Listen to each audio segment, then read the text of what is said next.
Okay, so from the Pogel activity, the Bohr model should be not an entirely new concept, but let's go over it. So a long time ago, we talked about Rutherford. He was the one that shot helium nuclei at really like atomic thin layers of gold, and they rarely ever hit anything, which was able to make it so that we can conclude that the electron cloud is actually very widespread and not very dense, and the only dense part of an atom is the nucleus. Okay, so from Rutherford's model, we sat there and thought there was the nucleus and then this single ring of electrons around the outside. But through studies, like our dispersion studies, they are, found that there's got to be more than one level. Okay, whenever we vibrate electrons or give electrons some energy, they drop back down to their standard state with different amounts of energy, giving off different wavelengths, which means that there has to be different levels for them to get to. There's not just one place that the electron stays. Okay? Then this should be kind of clear from the packet, but just to confirm, if the electron is near the nucleus, it has very low energy, it's where it wants to be. If it has been pulled far away from the nucleus, it has high energy. You had to put energy in to get it there. Okay? And this also means that if it falls from here, it's going to give off energy. So, these light spectrums that we've seen and studied a little bit are what led to what is called the quantum model of the atom. Okay? And this has been because light is produced when electrons move. Okay? So when an electron goes up to one level and then falls back down, that's a vibration. And that's what sends the light wave away from it. Okay?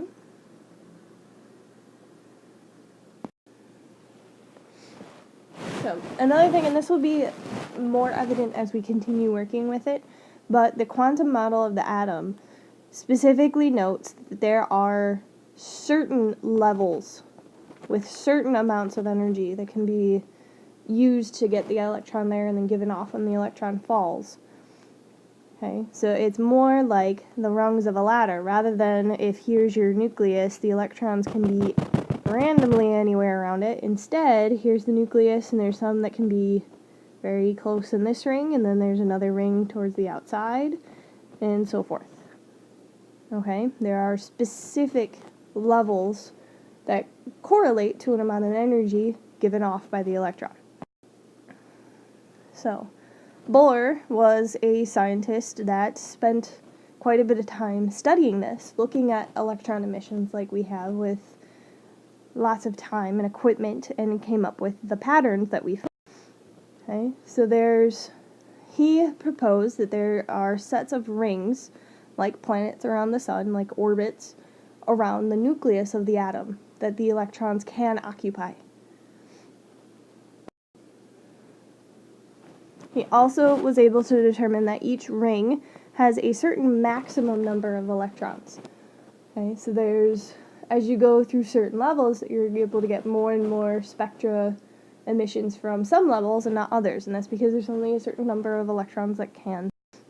Okay, so some examples of this is your first energy level, the one closest to the nucleus, can only hold 2 electrons. And then after that, it can only hold 8 electrons. And after that, 18 electrons. If you take a quick look at your periodic table and you sum these numbers up, helium has 2 electrons. Neon has 10. Alright, so the 2 from the first row plus the 8 from the second level. And then above that is and argon has everything added together, so 28 electrons. Okay.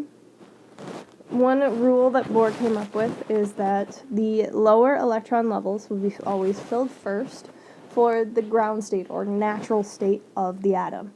Okay, in an excited state, things will go into higher levels, so then you might not have everything filled down below. But in the natural, normal state of the electron, without any energy put into it, the electrons will always fill the lowest levels first and then expand outwards. Okay. One last thing as far as a pattern goes with the electron levels. If you get above argon, Bohr came up with this formula to tell you how many electrons there are in each level. Okay, so N stands for the level, so 2 times 1 squared equals 2. 2 times 2 squared is 2 times 4, which equals 8. And then 3 squared is 9 times 2 is 18. Okay, and then if you continue past that, 4 squared is 16 times 2 is going to be 32, and so forth. Okay? So, just an example. The ground state meaning normal state, there's no extra energy in here, nothing's excited. For nitrogen, looks like, if you look at the periodic table, nitrogen is the element right before oxygen. Its atomic number is 7. It has 14 neutrons in its most common isotope. So, when you put those electrons in, you're going to put 2 in the first level, and then there's going to be 5 left, so you put 5 in the next level up, because that hasn't reached 8 yet. Okay, so like oxygen, on the other hand, atomic number 8, 16. In the center, you're going to have your 8 protons, 8 neutrons, and then around that in the first level, you'll have 2 electrons, and then in the second level, there's still 6 more, so you put 6 in. Spread them out as far as you can, because they repel each other, so they will spread out as far as possible. Okay, so Bohr diagram's really easy to draw. Should be pretty simple. Just remember that formula for finding them if you have to go past that third level. Okay, so now when electrons get excited, you put energy into them, they can jump from the level that they're at to something higher. Okay, so for example, if this was an excited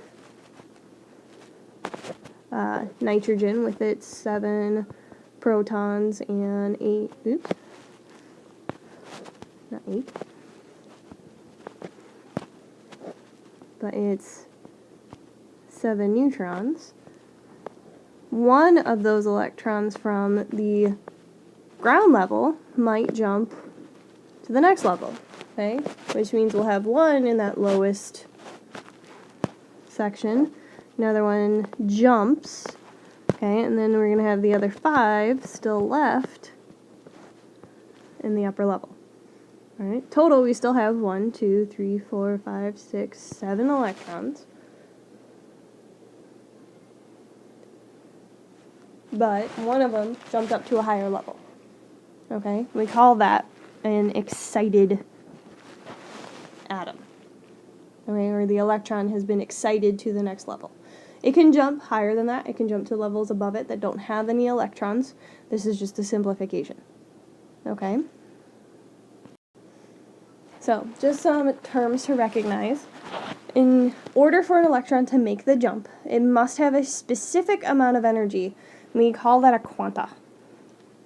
Okay? That's where a quantum model comes from, because the quantum model shows the quanta, or the amount of energy between each level. Okay? Now, if, hypothetically here, because the numbers are way smaller than this, say it takes 2 joules to go up 1 level, then your quanta is 2 joules. Okay? One thing is, if the electron does not have enough quanta, okay, if it doesn't have enough energy to at least equal that quanta, it will not move. It's not going to move halfway between one level or the other. It's either going to stay where it is or go completely to the next level. It's the same thing if you have a little more energy. It's still going to stop at the next level. It won't go to the, like, 1.5 levels up. So the level jumps are only between each level. There's no halfways or anything like that. Okay? So, what happens and why we see these electron emission spectras is because the atoms don't want to stay in those excited states. The electrons want to get back to where they were. They want to get back to the ground state. Okay? Because they're attracted to the nucleus where all that positive charge is. So they don't want to be farther away from it. If they could have it their way, they'd be closer. Okay?